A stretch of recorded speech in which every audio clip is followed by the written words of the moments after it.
주님께서 부르셔서 오신 줄로 믿습니다. 한 주간 평안하셨습니까? 오늘도 이 예배에 참석하신 여러분을 축복하고 또 사랑합니다. 옆사람과 인사하십시다. 오늘도 만나서 반갑습니다. 잘 오셨습니다. 은혜 많이 받으세요. 비대면 영상으로 예배하시는 분들 중에도 주의 은혜가 함께 하시기를 바랍니다.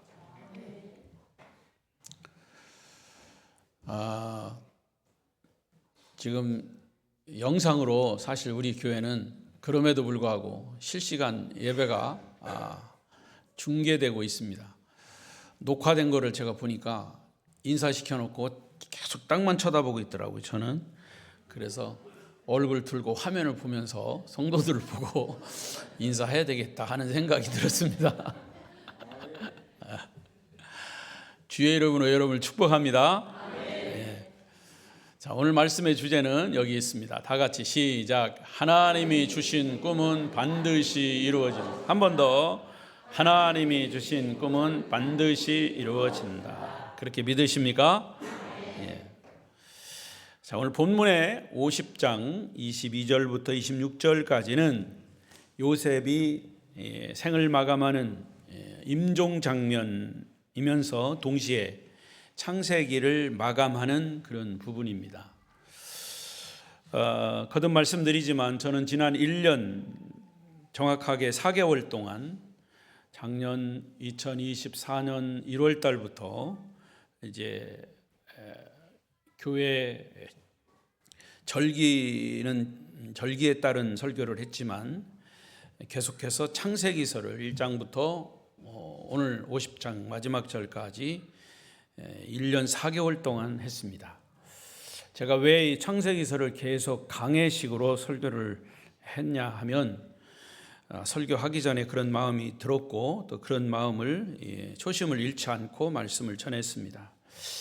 우리 신앙을 가진 사람들은 꼭 들어야 할 신앙의 가장 기초적인 말씀이라고 믿기 때문에 이 창세기서를 제 강해 형식으로 설교를 했습니다. 강해 형식으로 하다 보면 거기에 모든 우리의 삶의 모든 것이 다 나옵니다. 물론 신약의 이제 복음서도 제가 이제 주일 저녁이나 수요일 날 말씀을 드리지만 사실은 성경은 구약의 창세기부터 시작이 되는 거예요. 특히 창세기 1장 1절 다 같이 시작.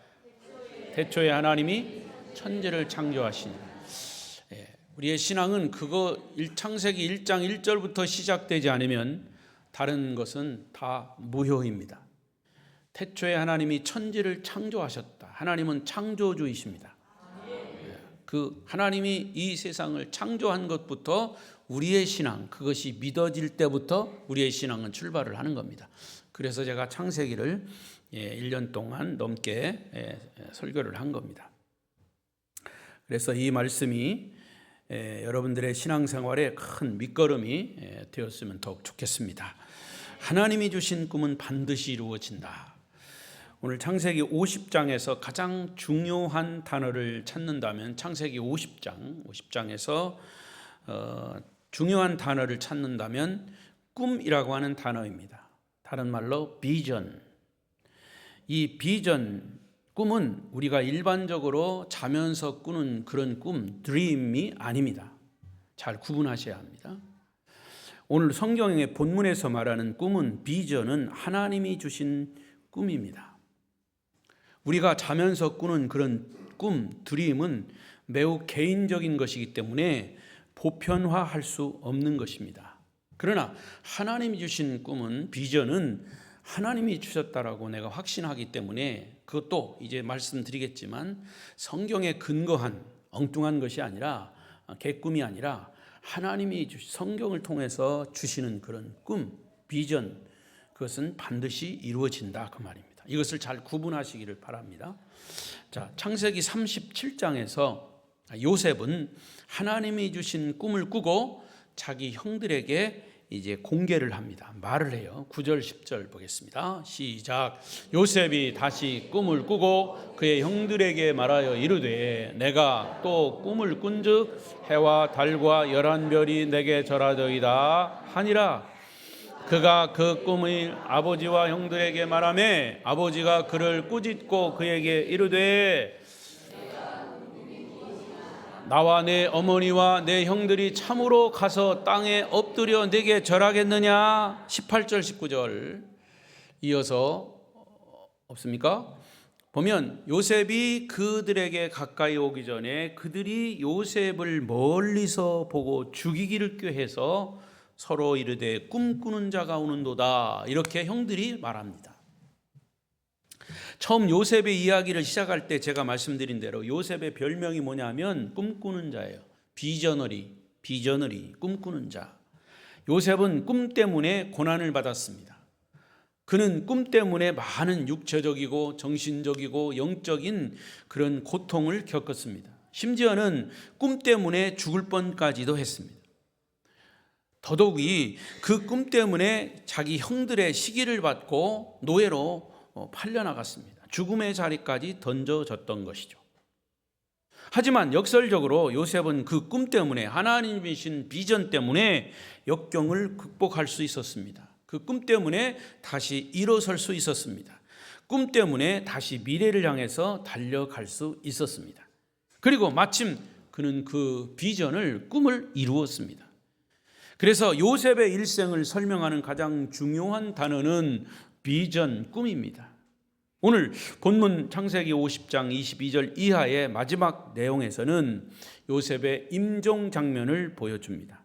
자, 24절 보십시다. 24절 시작. 요셉이 그의 형들에게 이르되 나는 죽을 것이나 하나님이 당신들을 보시고, 거기까지만. 자, 요셉이 그의 형들에게 이르되 나는 죽을 것이다. 자, 그런데 요셉은 죽어가면서도 마지막 비전, 유언을 남기고 있습니다. 그는 임종의 자리에서 유언을 남기면서 자기와 자기 후손들의 미래에 있을 꿈을 예견합니다. 여러분, 우리 인간은요, 대부분 죽는 자리에서는 자기의 꿈은 접습니다. 그때는 꿈을 폐기 처분하고 인생을 정리해야 할 시간이에요. 그런데 이런 임종의 시각, 마지막 순간에도 요셉은 자기의 꿈을 말하고 있습니다. 죽는 순간에서도 꿈을 말했던 사람, 그가 요셉입니다. 요셉이 가지고 있었던 마지막 꿈이 무엇이었습니까? 한마디로 말하면 그것은 약속의 땅, 가나안 땅으로의 귀환입니다. 자기와 자기 백성들, 이스라엘 공동체가 시온의 땅, 약속의 땅으로 다시 돌아갈 비전, 그것이 요셉의 마지막 꿈이었다는 얘기예요. 24절 다시 뒷부분에 보면 돌보시고 그 다음 시작. 당신들을 이 땅에서 인도하여 내사 아브라함과 이삭과 야곱에게 맹세하신 땅에 이르게 하시리라. 자신은 지금 죽지만 하나님이 자기 백성들을 조상의 땅, 아브라함, 이삭, 야곱의 땅, 시온의 땅, 가나안 땅으로 인도할 것을 믿음의 눈으로 보고 있다는 거죠. 그게 비전입니다.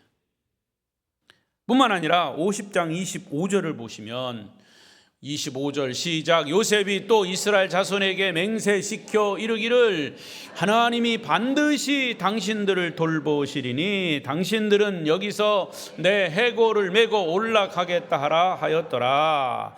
약속의 땅 가나안 땅에 자신의 해골을 묻어주기를 바란다는 소망과 꿈을 남깁니다. 그리고 마지막 절 26절에 요셉이 110세의 죽음에 그들이 그의 몸에 향재료를 넣고 애굽에 입관하였더라. 여러분, 창세기 1장 1절은 태초에 하나님이 천지를 창조하시니라 이렇게 시작했고, 마지막 이 거대한 선언, 하나님이 천지를 창조하셨다라고 하는 이 선언으로 시작되는 책이 이 세상에 어디도 없습니다. 이 세상에 하나님이 천지를 창조하셨다라고 하는 이런 책은 성경에만 있습니다. 그러나 창세기의 마지막 요셉이 죽는 순간에도 꿈을 말하고 있습니다. 26절 앞뒤 문맥을 다시 정리하면 애굽에서 입관하였더라. 그러나 요셉의 꿈은 관 속에 갇힐 수 없었더라. 결론부터 말하면 요셉의 꿈은 이루어졌습니다. 하나님이 주신 꿈이기 때문에 그 하나님이 주신 꿈은 반드시 이루어집니다. 하나님이 요셉에게 주신 꿈이 성취되었다고 말입니다. 여러분 잠언 29장 18절에 보면 시작, 묵시가 없으면 백성이 방자히 행하거니와 율법을 지키는 자는 복이 있느니. 여기 묵시라고 하는 단어가 바로 비전입니다. 꿈이 없는 백성은 망하는 겁니다. 꿈이 없으면 우리 인생은 방황할 수밖에 없습니다. 꿈 때문에 우리가 용기를 얻고 목표를 향해서 달려가는 것입니다. 그러면 요셉의 꿈이 실현될 수 있었던 것은 무엇 때문입니까? 요셉의 꿈은 실현되었는데 과연 어떻게 그것이 실현되고 성취될 수 있는 꿈, 어떤 특징을 가지고 있어야 하는지. 자, 요셉의 이 마지막 꿈을 나누면서 이 말씀에 여러분은 도전과 은혜가 되시기를 바랍니다. 자, 첫 번째로 꿈은 모든 사람에게 공개되어야 합니다. 시작. 꿈은 모든 사람에게 공개되어야 합니다. 물론 이 꿈은 여러분이 꾼 그런 꿈 말고, 드림 그런 거 말고 하나님이 주신 꿈이라고 그랬어요. 비전. 여러분은 하나님이 주신 꿈을 공개할 수 있습니까? 어젯밤에 여러분 개인이 꾼 꿈을 공개하라는 말이 아닙니다. 하나님이 주신 비전, 꿈을 공개하라는 거죠. 하나님이 주신 꿈은 공개할 수 있어야 합니다. 왜? 모든 사람에게 유익이 되고 이것은 하나님이 우리를 향한 계획이기 때문이죠. 물론 하나님이 어떤 사람에게 기도해가지고 내가 기도하니까 어떤 사람에게 막 직통 계시를 줘가지고 했는데 그런 꿈을 얘기하는 게 아닙니다. 하나님이 주셨다 할지라도 그 꿈이 모든 사람에게 유익한 것이냐, 그것을 검증해야 합니다. 하나님 주신 꿈은 모든 사람에게 공개할 만큼의 가치가 있어야 합니다. 요즘 기업에서도 회사에서도 직장에서도 쉽게 볼 수 있는 것이 뭐냐면 비전 선언문입니다. 우리 회사는 이런 비전을 가지고 있습니다. 이게 사명 선언문이요, 비전 선언문이에요. 교회도 꿈, 즉 사명이 있습니다. 꿈이 없는 교회는 존재할 가치가 없습니다. 우리 아름다운 교회의 꿈은 뭐라고 생각하세요? 내가 벌써부터 공개했는데 아십니까? 중이 빗 맞은 것처럼 쭝얼쭝얼 하지 말고 뭐예요? 그렇죠. 복음으로 충만한 교회입니다. 복음으로 충만한 교회. 그게 왜 우리 교회의 꿈이 됐냐? 우리만의 꿈이 아니라 성경에 보면 예수님이 땅끝까지 복음을 전하라, 조금 복음을 전하라고 하는 것이 주님의 비전이에요. 그 땅끝까지 복음을 전하기 위해서는 내가 아름다운 교회 성도가 복음으로 충만해야 땅끝까지 복음을 전할 수가 있습니다. 할렐루야. 복음으로 충만한 교회, 이 꿈은 하나님이 모든 교회에 주신 공통적인 꿈이기도 합니다. 그래서 이 꿈은 우리 아름다운 교회 성도라면 누구나 다 알아야 하고 그리고 익혀야 하고 그리고 이 사명을 성취할 때까지 계속 달려가야 합니다. 지금 요셉이 유언하고 있습니다. 그런데 이 유언이 바로 공개된 비전 선언문이에요. 요셉의 마지막 꿈은 이미 공개적으로 알려진 꿈이었어요. 24절에 보면 요셉이 그의 형제들에게 이르되, 25절에 요셉이 또 이스라엘 자손들에게 맹세시켜 이르기를, 계속 공개하고 있단 말이죠. 처음에는 자기 형제들에게 말했지만 동일한 꿈을 이스라엘 민족 모두에게 선포했습니다. 그 꿈은 우리는 시온의 땅으로 가야 한다. 하나님이 시온의 땅에서 우리 이스라엘 공동체의 꿈을 펼칠 것을 약속하셨기 때문에 우리는 그 땅, 가나안 땅, 언약의 땅으로 다시 나아가야 한다. 이것이 요셉의 꿈이에요. 물론 꿈 내용은 여러분 아시다시피 그거 있잖아요. 여기 설명하면 또 길어지니까. 근데 결국 그렇게 요셉이 국무총리가 돼서 그렇게 된 것도 자기 아버지와 형들이 자기 와서 절하고 이런 거 다 그게 꿈이었죠. 근데 그 꿈의 전체적인 내용은 그거를 다 포함해서 결국에는 가나안 땅으로의 입성입니다. 할렐루야. 여러분 꿈이 선포되면 그 선포된 목표를 향해서 사람들에게 움직일 수 있도록 동기부여가 되는 거죠. 그래서 꿈이 공개되는 것이 매우 중요합니다. 비단 기업이나 국가나 교회 같은 공동체뿐만 아니라 여러분의 가정에도 꿈이 있어야 합니다. 물론 여러분 가정 꿈이 다 있겠지만 여러분 개인의 꿈은 또 무엇입니까? 개인뿐만 아니라 가정의 꿈도 있어야 되죠. 그래야 부모나 자녀들의 삶의 목표가 분명해집니다. 꿈이 없는 가정 지금이라도 기도하면서 만들어 보십시오. 그것을 과거에는 가정에서 가훈이라고 그랬어요. 혹은 학교에서는 교훈이라고도 했어요. 그러니까 그것이 가정에서의 가훈이 또 비전이 될 수 있고 꿈이 될 수 있는 거죠. 학교도 마찬가지예요. 교훈을 통해서 우리 학교가 이루고자 하는 것이 뭐냐? 박재기 목사 저 개인의 비전은 목회를 시작하면서부터 꿈을 품었습니다. 하나님 주신 사명이에요. 그건 뭐냐? 내가 주님의 제자가 되고 또 다른 사람을 나를 통해서 주님의 제자로 삼는 것이다. 주님의 제자가 되고 주님의 제자를 삼는 것이다. 그게 저희 꿈이에요. 지금까지 그걸 위해서 계속 노력해 왔어요. 그 꿈이 얼마나 이루어졌는지 그것은 오직 주님이 평가하실 것입니다. 그래서 저의 목회 사역이 끝나는 그 시간까지 그 꿈을 위해서 계속 달려갈 것입니다. 할렐루야. 여러분 개인에게도 그런 뚜렷한 비전, 꿈이 있어야 합니다. 그러나 꿈이 있는 것만으로는 충분하지 않습니다. 꿈이 모든 사람에게 공개되어야 한다, 인정되어야 한다 그 말이죠. 요셉의 꿈은 모든 이스라엘 백성들에게 공개되었습니다. 그래서 백성들은 요셉에게 그 꿈을 들었습니다. 그리고 요셉의 삶에서 그 꿈을 보았습니다. 결국 요셉은 죽었지만 그 자손들이 할아버지의 꿈을 시켜드려야 되겠구나 라고 생각하고 동기부여가 돼서 그것을 실천하게 돼서 출애굽한 이후에 여호수아를 통해서 가나안이 점령되었습니다.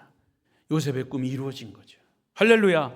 만약 그 꿈이 공개되지 않았다면 실천할 수 없었을 것입니다. 그래서 꿈은 공개되는 것이 매우 중요합니다. 모든 사람들에게 가치 있는 꿈이기 때문에 저는 여러분 모두가 주님이 주신 꿈을 품고 여러분 지인들에게 공포하시기를 바랍니다. 우리 아름다운 교회의 꿈도 이미 공개되었습니다. 복음으로 충만한 교회, 이 공개된 꿈은 주님의 꿈이기도 합니다. 따라서 아름다운 교회 공동체를 통해서 주님의 비전이 지속적으로 이루어가기를 축복합니다. 두 번째로 꿈은 중요합니다. 성경 말씀에 근거해야 합니다. 시작. 같이 안 하는 사람은 뭐예요? 시작. 그렇습니다. 25절을 다시 보십시다. 25절 시작. 요셉이 또 이스라엘 자손에게 맹세시켜 이르기를 하나님이 반드시 당신들을 돌보시리니 당신들은 여기서 내 해골을 메고 올라가겠다 하라 하였더라. 여기 중요한 단어는 반드시라고 하는 단어예요. 강조하는 단어죠. surely, 영어 단어는 surely, 확실하게, 하나님이 확실하게 당신들을 돌보실 것이다. 당신들은 여기서 내 해골을 메고 올라가겠다 하라. 요셉이 그렇게 확신할 수 있었던 것은 이미 하나님이 가나안 땅을 주시겠다고 약속하셨 이 사실을 요셉도 확신하고 있었기 때문입니다. 이스라엘 백성들이 시온의 땅, 약속의 땅, 가나안 땅에서 꿈을 펼치고 거기서 열매를 맺어야 한다는 것은 하나님이 아브라함 때부터 하신 약속이에요. 여러분, 요셉의 꿈은 하나님의 말씀에 근거한 것입니다. 천지는 없어지겠으나 내 말은 없어지지 아니하리라. 이 선포된 바로 그 말씀에 근거한 꿈이기 때문에 요셉도 확신에 차 있었습니다. 여러분의 꿈이 흔들리지 않으려면 꿈의 근거가 흔들리지 않고 견고해야 합니다. 그 꿈의 근거가 흔들리지 않고 견고한 것은 오직 하나님의 말씀입니다. 그래서 그 꿈은 흔들릴 수 없는 꿈, 확실한 꿈이 될 수 있었던 것이죠. 요즘 어떤 사람들은 자기가 꾼 꿈이 하나님이 주신 꿈이라고 하면서 자기가 만들어가지고 성경에 있는 것처럼 말하고 다녀요. 요즘 교회마다 그런 사람 많아요. 제가 과거에 섬기던 교회도 그런 사람 많아요. 목사님 제가 꿈이니까요. 우리 아무개 교회를 향해서 이런 꿈이 있었어요. 그것은 개인적이고 주관적인 꿈에 불과한 것이죠. 개인적인 꿈을 일반화하는 것은 매우 위험한 발상입니다. 하나님이 그 사람에게 특별하게 하신 계시처럼 여기는 것 자체가 잘못된 것이죠. 사실 하나님이 그런 꿈을 주셨다면, 그건 개인적으로 주셨다면 그 꿈을 가지고 기도하셔야 됩니다. 하나님, 이것이 정말 저에게 주신, 자꾸 확증을 해야 합니다. 그리고 말씀 속에서 그것을 찾아봐야 합니다.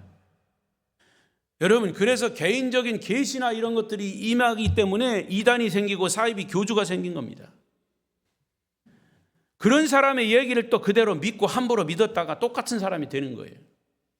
하나님이 주신 그런 꿈은 성경에 근거해야 합니다. 성경에서 말씀하고 있어야 확실한 비전이 되는 것이죠. 믿음은 어디서 생깁니까?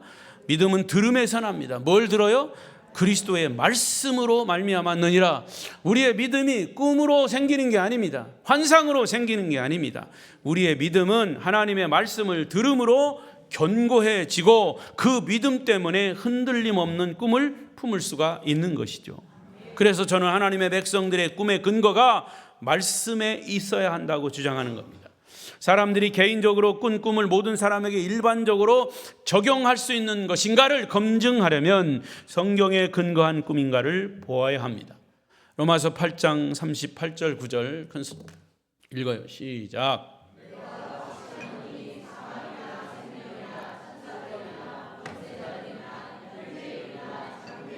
능력이나 높음이나 기품이나 다른 어떤 피조물이라도 우리를 우리 주 예수 그리스도 안에 있는 하나님의 사랑에서 끊을 수 없으리. 할렐루야. 하나님의 말씀을 붙들고 있었기 때문에 우리의 신앙의 선배들은 삶의 역경 속에서도 하나님의 사랑 이것을 붙들고 고백하면서 인생을 살 수 있었던 것이죠. 그래서 사도 바울도 하나님 말씀 때문에 확신을 가지고 있었습니다. 디모데후서 1장 12절 보십시다. 시작. 이로 말미암아 내가 또 이 고난을 받되 부끄러워하지 아니함은 내가 믿는 자를 내가 알고 또한 내가 의탁한 것을 그날까지 그가 능히 지키실 줄을 확신하라. 하나님을 믿는 사람들의 마음속에 있는 확신은 하나님의 말씀 때문에 생긴다는 믿음 가지고 살아가는 겁니다. 말씀에 근거한 꿈을 가지고 인생을 사시기 바랍니다. 이런 확신 가운데 한평생을 살고 심지어 임종의 자리에까지도 하나님이 자기 영혼을 받아주실 것을 확실히 믿는 그런 믿음으로 여러분의 인생을 드릴 수 있기를 바랍니다. 요셉의 꿈은 말씀에 확실히 근거한 그런 꿈이었어요. 주님이 여러분에게 주신 꿈이 성경에 근거한 꿈이 되어서 확실하게 이루어질 것을 믿으시기 바랍니다. 목사님, 그런 성경이 어디 있습니까? 여러분의 개인에게 주신 그런 비전이 어디 있는지는 성경을 봐야 알지. 성경을 열심히 보란 말이죠. 예, 성경을 보란 말이죠. 성경. 나한테 물어보지 말고 성경을 찾아보면 이것은 하나님이 꿈을 통해서 주신 그 말씀이구나. 확실히 볼 수 있습니다. 확실히 믿을 수 있습니다. 성경을 열심히 보시기를 바랍니다. 세 번째, 시작. 꿈은 미래지향적이어야 합니다. 모든 꿈은 그 성격상 미래지향적일 수밖에 없습니다. 꿈의 정의는 뭐냐? 미래를 보는 능력입니다. 점쟁이처럼 그런 미래를 보는 능력이 아니라 우리의 미래는 아직 보이지 않죠. 그런데 보이지 않는 미래를 미리 앞서서 볼 수 있는 능력이 바로 비전의 힘이에요. 그래서 꿈의 사람은 앞을 봅니다. 다른 사람은 못 보는 미래를 보아요. 그리고 그것을 가지고 흥분합니다. 그리고 감격합니다. 그리고 그 미래를 향해서 묵묵히 나아갑니다. 자, 보십시오. 중요한 단어는 묵묵히 나아가는 거지. 요셉은 보세요. 하나님의 말씀에 근거한 꿈, 자기가 꾼 꿈을 공개했습니다. 그것은 분명히 하나님이 주신 꿈이에요. 말씀에 근거한 것이기 때문에 그는 그것을 가지고 묵묵히 나갔어요. 감옥에도 들어갔고 오해도 받고 또 죽을 고비를 몇 번씩 넘겼어요. 그러나 그는 미래를 향해서 묵묵히 나아갔어요. 바로 꿈의 사람의 특징입니다. 지금 요셉은 죽어가면서도 그 후손들이 조상의 땅 아브라함, 이삭, 야곱의 그 땅의 미래에 도달될 것을 믿고 있었습니다. 가나안 땅으로 돌아갈 것을 믿고 있었습니다. 미래지향적인 것이죠. 요셉은 그 백성들의 미래를 보고 있습니다. 마지막 임종의 자리에서도 꿈을 꾸는 사람이었어요. 그 꿈이 당장 그 자리에서 이루어진 것은 아닙니다. 하지만 이런 요셉의 꿈은 드디어 성취된 것이죠. 할렐루야. 따라서 요셉이 무덤이 요셉의 꿈을 가두어둘 수는 없다. 하나님은 요셉의 꿈을 축복하고 이루어 주셨어요. 자, 출애굽기 13장 19절을 보십시다. 시작.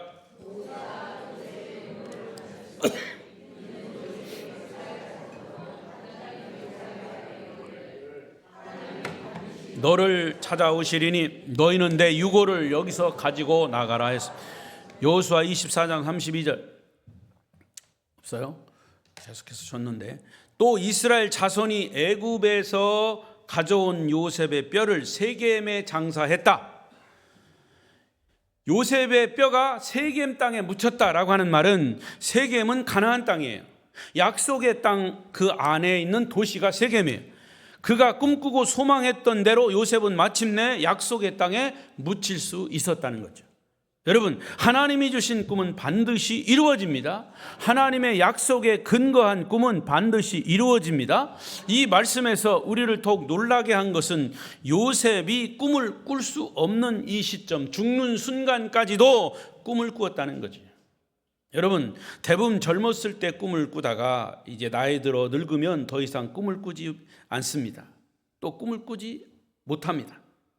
아니, 꿈을 품었다가도 나이가 들면 꿈을 포기합니다. 그때부터 늙어가는 거죠. 여러분, 성도 여러분들이 꿈을 꿀 수 있는 한 여러분은 영원히 청년입니다.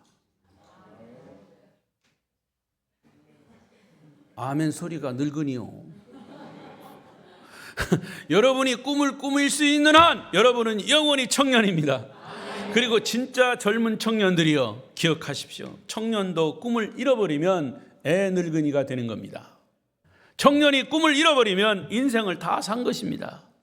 꿈은 우리가 이 땅에 살아야 하는 존재 이유이기 때문입니다. 저와 여러분이 하나님이 주신 꿈을 품고 살 수 있기를 바랍니다. 저는 여러분이 늙어서도 복음으로 충만하라는 주님의 꿈을 성취하시기를 바랍니다. 꿈을 꿀 수 없는 때라도 꿈을 꾸시기 바랍니다. 꿈을 품을 수 없을 때라도 꿈을 품을 수 있기를 바랍니다. 저는 오늘 한 사람이 하나님이 주신 꿈을 품고 끊임없이 달려갈 때 엄청난 열매를 맺는다는 간증을 말씀드리고 말씀을 끝내려고 합니다. 제가 베트남에 갔다 오면서 이 분에 대한 얘기는 사실 잘 모아놨다가 결정적인 순간에 하려고 안 했습니다.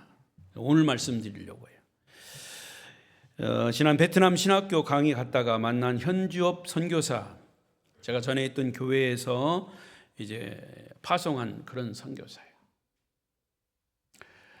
제가 베트남에 갈 때마다 그 선교사님을 만나서 여러분이 주신 선교비를 전달하면서 그의 선교 사역에 대한 많은 이야기를 나누고 때로는 정말 눈물겹도록 기도해주고 격려를 했습니다. 자, 오늘 요셉이 꿈을 이룬 설교를 하면서 이 선교사님을 떠올리게 하셔서 말씀을 드리는 겁니다. 이 현주업 선교사님 부부는 아들, 딸 두 자녀를 뒀고 이미 25년 전에 베트남에 아무것도 가진 것이 없이 복음만 들고 갔습니다. 복음에 척박한 곳, 복음을 자유롭게 전할 수 없는 사회주의 공산권인데 그는 그곳에 가서 주의 제자를 세우는 일에 전력했습니다. 지금은 결과적으로 많은 젊은 주님의 제자들이 세워지고 계속 세워져 가고 있습니다. 놀라운 일이죠. 쉽게 복음을 전할 수 없는 그런 지역이에요. 지난번 그분의 선교 현장을 가보고 저는 감격하면서 그 젊은이들을 끌어안고 함께 감사의 눈물을 흘렸습니다. 그 선교사님이 꾼 꿈은 크게 네 가지의 사역의 열매였어요. 첫째는 대학생들에게 복음을 전해서 주님의 제자로 훈련하고 리더를 세워서 대학생들을 복음화하는 대학 캠퍼스 사역.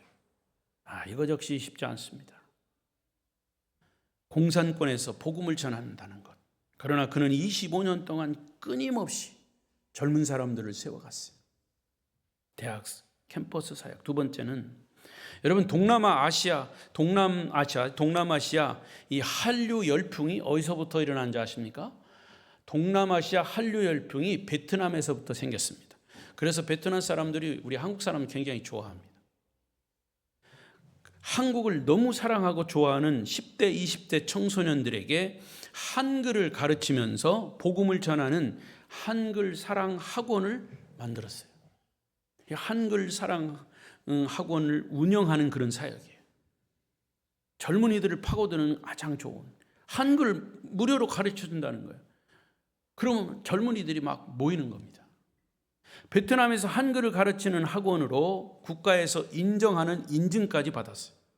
예, 한글을 가르치는 학원으로 상당히 높은 레벨로 그 학원이 평가를 받고 있어요.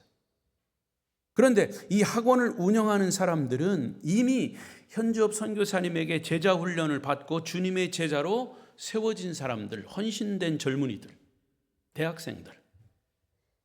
그리고 현 선교사님은 그들에게 모든 것을 일임하고 선교사의 주도권을 내려놓고 멘토 역할만 하는 겁니다. 매우 어려운 결정인데도 바로 그것이 진정한 선교임을 일찍이 그분이 깨닫고 그것을 그대로 실천하고 있습니다. 여러분, 과거에 외국의 선교사님들이 우리나라에 와서 병원 짓고 학교 짓고 교회 세우고, 선교사님이 와서 이제 선교비를 모아서 우리 한국에 그렇게 세웠는데 항상 선교사님이 주도권을 가지고 했어요. 근데 어느 순간 그 주도권을 한국 사람들에게 넘기고 그들은 현지를 떠났죠. 이 주도권을 넘긴다는 것은 굉장히 중요하지만 쉽지 않은 결정입니다.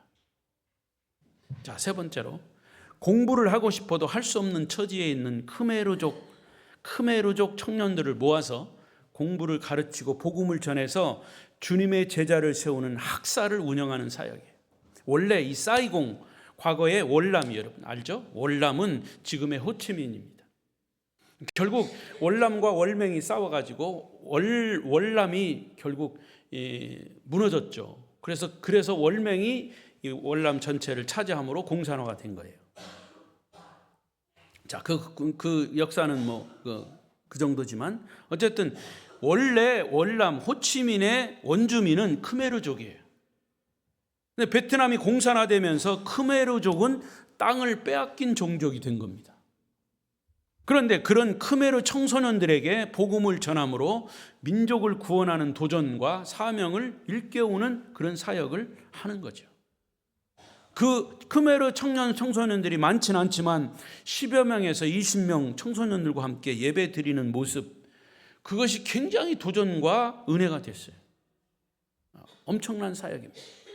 그리고 마지막 네 번째 사역은, 공산권 사회주의에 복음을 전할 수 있는 전략은 그냥 가서 청소년들에게 복음을 얘기하면 안 돼요.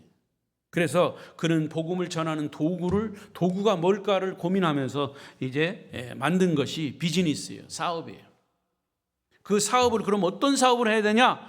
선교사님이 일찍 그것을 깨닫고 베트남이, 여러분, 세계에서 커피 수출국 제2위라는 거 아십니까? 제1위는 브라질이지만 세계에서 커피를 제일 많이 수출하는 그런 나라가 베트남입니다. 저도 거기 가서 살았어요. 이것을 착안해서 커피 비즈니스 제자화에 눈을 뜬 것입니다. 지금은 25년 동안 그것을 계속 해왔기 때문에 농장에서 커피를 재배하는 것부터, 농장에서 재배하는 좋은 사람을 만나서 커피 농장에서부터 소비자에게 팔리기까지의 모든 과정이 잘 갖추어져 있는 현장을 보았습니다. 세븐데이스 커피라고 하는 그런 만들었습니다. 그래서 브랜드화했습니다. 그런데 놀라운 것은 그것까지도 선교사님이 직접 운영하지 않고 주님의 제자로 훈련받은 사람에게 일임을 하고, 선교사님은 역시 멘토 역할만 하는 겁니다. 거기서 수익이 나온 것이 있어요. 코로나 전에는 그 커피점을 몇 개를 만들어서 그것을 운영했는데 코로나가 터지는 바람에 그 커피점은 닫고 공장만 하는 거예요. 그래서 커피를 볶아서 이게 공급하는 것. 그런 주도권도 역시 그 사람들에게, 베트남 사람, 전문 사람, 세워진 주님의 헌신된 제자들에게 다 일임을 하고, 선교사님은 멘토 역할만 한다는 것이죠. 그것이 선교사의 사명이라고 하는 그의 고백은 저에게 큰 도전과 은혜와 감동이 되었죠. 사실 그동안 한국 교회가 가지고 있는 이런 선교적 패러다임은 역시 선교 현장에 가서 선교비 가지고 선교비 나누어 주면서 선교사님이 주도권을 가지고 계속하는 것. 근데 언제까지 주도권을 가져야 되느냐? 그건 미지수예요. 선교 사역마다 다 달라요. 그래서 선교 현장에도 사실은 선교사님 때문에 문제가 생기는 그런 선교 사역지도 많지만, 중요한 것은 우리가 그곳에 가서 베트남 선교를 했으면 그 사람들을 세워가지고 나중에는 모든 주도권까지 그 사람들에게 자립할 수 있도록 해줘야 된다는 거예요. 우리나라도 그렇게 해서 우리나라가 교회가 이렇게 성장하는 계기가 됐던 거죠. 저는 그 현장을 보고 놀라기도 하고 하나님의 은혜에 감사하고 그 선교사님의 희생적이고 헌신적, 그래서 그 자녀 둘까지 이제 군대 다 제대하고 이제 한국에서 얼마든지 자기 공부하고 취직해서 할 수 있지만 아버지 뒤를 이어서 그것을 하고 있어요. 귀한 일이죠. 자, 이 결론은 뭐냐? 결국 한 사람이 하나님께 받은 비전을 품고 묵묵히 인내하면서 주님의 제자 삼는 일에 매진한다라고 하면 그 꿈은 반드시 성취된다는 사실을 깨닫게 된 것이죠. 아직 베트남의 복음화는 멈추지 않았습니다. 현접 선교사님은 이제 또 새로운 사역을 주님께로부터 기도하면서 꿈을 꾸고 있습니다. 그런 꿈이 계속 이어갈 수 있도록 여러분들도 함께 중보해 주시기를 바랍니다. 여러분의 기도와 관심이 절대적으로 필요한 것이죠. 그래서 제가 갈 때마다 같이 이야기를 나눌 때 제 앞에 선교사님은 항상 눈물을 글썽글썽, 목사님 올 때마다 저는 너무나 격려가 되고, 사실 선교사님도 하나님께로부터 격려는 받지만 사람에게 격려받는 것 없어요. 그래서 제가 갈 때마다 기도해 주고 같이 식사하면서 힘을 불어넣어 주고, 무엇보다 우리 아름다운 교회는 제가 여러분을 대신해서 베트남 선교사님을 만나고 그의 선교사에게 격려하고 기도하는 것은 바로 우리 교회 성도님들이 그 선교사에게 동참하고 있다는 사실에 여러분 긍지와 자부심을 가지시기 바랍니다. 주님 분명히 말씀하셨습니다. 너희는 선교사로 가라. 만약에 가지 못하면 선교사를 보내라. 기도도 보내고 물질도 보내는 것이지. 우리 아름다운 교회 공동체는 꿈의 공동체이면서 선교 공동체입니다. 말씀을 맺겠습니다. 요셉은 애굽 땅에서 성공해서 국무총리까지 되었지만 그곳에 안주하지 않았습니다. 현상 유지에 급급하지 않았습니다. 언젠가 하나님의 약속을 따라 약속의 땅으로 가야 한다는, 그곳에서 하나님의 꿈을 펼쳐야 한다고 후손들은 반드시 주님의 꿈을 이룰 것이라고 하면서 그 고향 땅에 자신의 유고를 묻어달라는 그런 유언을 했습니다. 이런 요셉의 꿈 때문에 젖과 꿀이 흐르는 언약의 땅에 새로운 역사가 펼쳐질 수 있었던 것이죠. 이것이 바로 꿈의 능력이고 비전의 힘입니다. 여러분, 비전의 힘, 꿈의 힘은 그 어떤 힘보다 강합니다. 그래서 창세기서는 이렇게 끝이 나죠. 26절, 마지막 26절입니다. 시작. 요셉이 110세의 죽음에 그들이 그의 몸에 향재료를 넣고 애굽에 입관하였더라. 요셉의 육신은 땅에 묻히기 위해서 입관했어요. 입관은 뭐죠? 시신을 딱 관에 넣고 뚜껑을 딱 덮는 거, 입관입니다. 그런데 여러분, 요셉의 육신은 땅에 묻히기 위해서 입관하여 관의 뚜껑을 닫았지만 요셉의 꿈만은 닫을 수가 없었습니다. 오히려 관 속에서 요셉의 꿈은 부활하기 시작했습니다. 그리고 이스라엘 민족은 출애굽의 드라마에 도전해서 드디어 그들은 시온의 땅, 가나안 땅으로 돌아옵니다. 그곳에서 새 역사가 이루어지기 시작했습니다. 성도 여러분이요, 관이 닫을 수 없는 꿈, 주님이 주신 복음으로 충만한 교회, 아름다운 교회의 꿈, 이 꿈이 성도들의 꿈이 되시기를 바랍니다. 그리고 여러분의 인생 삶을 지속적으로 도전하시는 저와 여러분 되시기를 축원합니다. 축복합니다. 기도하십시다. 동성으로 기도하겠습니다. 하나님, 우리에게 주신 꿈